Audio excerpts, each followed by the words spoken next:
Hello दोस्तों, क्या हाल आपका। तो कल जो एसएससी के सामने जो कंपेरिजन था, कहीं ना कहीं उसमें अब रिफॉर्म्स की शुरुआत हो सकती है। और क्योंकि जितने भी रिफॉर्म्स थे, जिसमें चाहे नॉर्मलाइजेशन मार्क्स हो या जो एसएससी सीजीएल मेंस जो कहीं ना कहीं 2 से ज़्यादा शिफ्ट में हो रहे हैं या 1 से ज़्यादा शिफ्ट में हो रहे हैं, उनका भी कहीं ना कहीं चेयरमैन सर ने एक शिफ्ट में बात करने की कही है। और बाकी जो भी नॉर्मलाइजेशन से संबंधित मामला हो या फिर जो कहीं ना कहीं वो पोस्ट यूं क्यों रह जाती है, क्योंकि जो बच्चे सिलेक्ट होते हैं एमटीएस में वो वापस सीजीएल में, तो ये जो प्रोसेस है ना, इसके लिए भी कहीं ना कहीं चेयरमैन सर की तरफ से ये आश्वासन मिला है कि एग्ज़ाम पहले सीजीएल का होगा, फिर सीएचएसएल, और फिर उस तरह से ये बात भी अभिनय सर ने कही। बाकी और भी टीचर उनके साथ थे। लेकिन जिस तरह से जो सारे रिफॉर्म्स का अब जो खाका तैयार हुआ है, वो कहीं ना कहीं 2025 का जो एसएससी सीजीएल का नोटिफिकेशन आएगा, उसमें कहीं ना कहीं हमें देखने को मिलता है, लेकिन मिलेगा। लेकिन उसमें जो हम बात कर रहे हैं कि जो वेटिंग लिस्ट है, देखें वेटिंग लिस्ट के लिए अभी से इतनी नहीं कहा जा सकता कि वेटिंग लिस्ट सीजीएल में आएगी। लेकिन वो मैंने ये भी बताया था पहले कि सीजीएल में वेटिंग लिस्ट इसलिए नहीं आ सकती क्योंकि उसमें प्रत्येक रैंक के वाइज के हिसाब से पोस्ट डिवाइड हो जाती हैं, और इसकी वजह से अगर बीच में कोई जंप कर जाता है और फिर उसको वापस दोबारा लाना है, तो इसका मतलब सभी उसके नीचे जितने भी कैंडिडेट्स हैं सबके नॉर्मलाइजेशन मार्क्स या सबके क्या होते हैं रिवाइज करने पड़ेगा रिजल्ट, तो वो सबसे बड़ी दुविधा है। तो कहीं ना कहीं एसएससी अब इनके लिए जो 2400 ग्रेड पे है, कहीं ना कहीं उसके लिए तो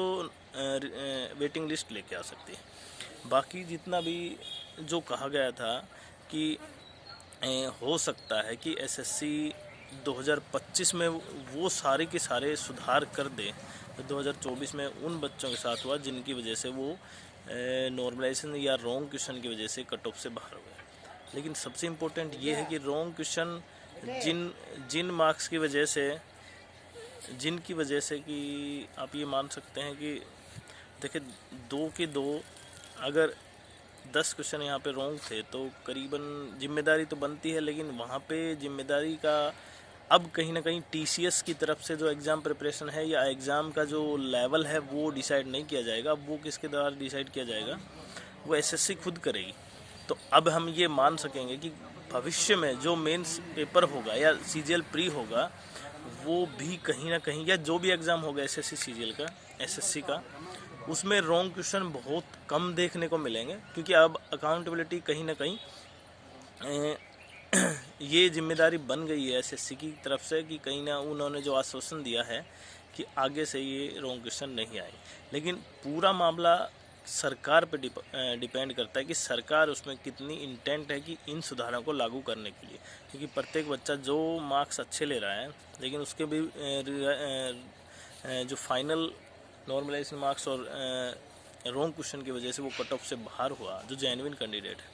तो कहीं ना कहीं उसके लिए भी ये बहुत बड़ा सुधार है। और जो बच्चे, हालांकि इनमें से कुछ ऐसे भी थे जो लगभग 2024 जिसका लास्ट ईयर था, अब वो शायद एग्ज़ाम नहीं दे सकेंगे क्योंकि इनकी एज हो चुकी है,